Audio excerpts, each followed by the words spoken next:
Hello বন্ধুরা, রান্নাঘর থেকে আবার একটা রেসিপি নিয়ে চলে এসেছি। দেখুন, এখানে মোচা কেটে রেখেছি। আজ বানাবো মোচার নিরামিষ ঘন্ট। তার জন্য এখানটা কড়াই বসিয়ে দিয়েছি। এবার কড়াইয়ে সামান্য জল দিয়ে দেবো।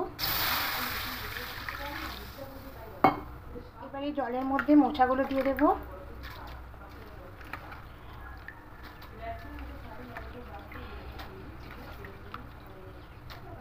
আর ছোলা দিয়ে দেবো।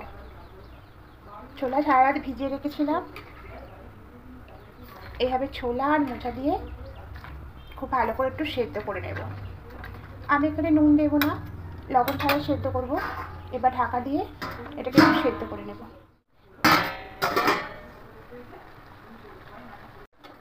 মোচাটা খুব ভালো সেদ্ধ হয়ে গেছে। এবার এই জলটা একটা অন্য বাটির মধ্যে ঢেলে নেবো। ঢেলে জলটা পুরো ঝরিয়ে নেব। এভাবে আলুগুলো কেটে নিয়েছি। দেখুন, 4টে আলু এবার ছোটো ছোটো করে কেটে নিয়েছি। এবার কড়াইয়ে তেল বসিয়েছি। তেলে এবার আলুগুলো দিয়ে দেবো। দিয়ে হালকা একটু ভেজে নেব।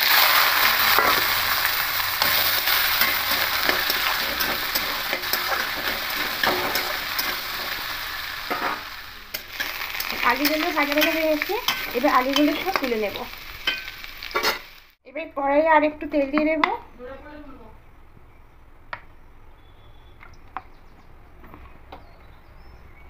এবার তেলের মধ্যে গোটা জিরে ফোড়ন দেব।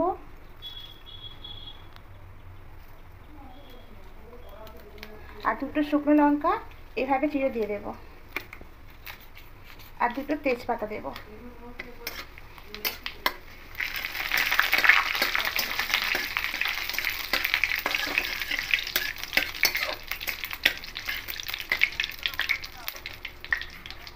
এবার এখানে এভাবে নারকেল কুচি রেখেছি, দিয়ে দেবো।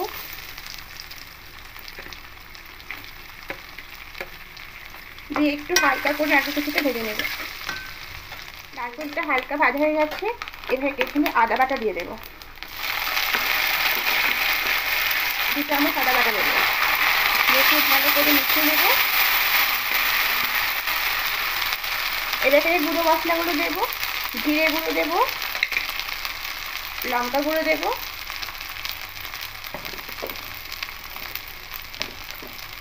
হলুদ গুঁড়ো দেবো। দিয়ে খুব ভালো করে মিশিয়ে নেব। এখানে চিনি দিয়ে দেবো, 2 চামচ চিনি দেবো। দিয়ে খুব ভালো করে আবার মিশিয়ে নেব। আর এখানে নারকেল কোড়া দেবো।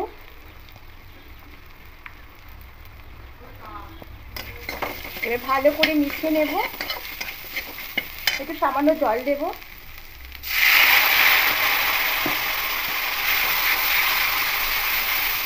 সামান্য জল দিয়ে খুব ভালো করে একটু কষিয়ে নেব।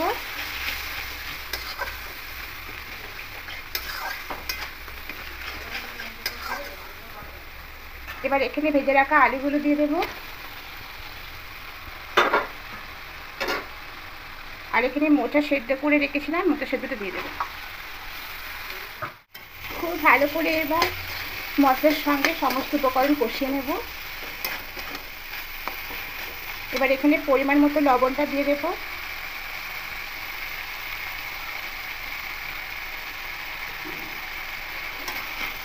লবণ দিয়ে আরও ভালো করে কষিয়ে নেব। খুব ভালো করে কষিয়ে নিচ্ছি। এবার মিক্সিতে জল দিয়ে জলটা দিয়ে দেবো। আর একটু জল দেবো।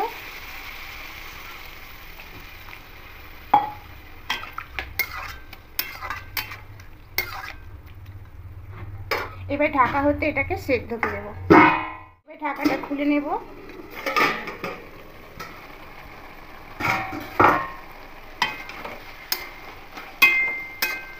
এখনও মোচাতে দেখুন জল আছে, আর একটু জলটা শুকোবে।